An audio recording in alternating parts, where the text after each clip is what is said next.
Did you know the man who put Americans on the moon was a Nazi war criminal whose past was completely erased by the US government? May 1945, Werner von Braun walks up to American soldiers in Germany with his hands raised.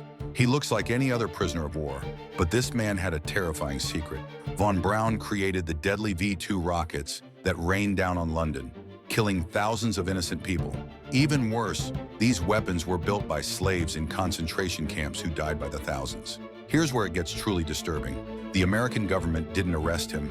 Instead, they gave him a new identity, erased his Nazi past, and made him the hero of NASA's space program.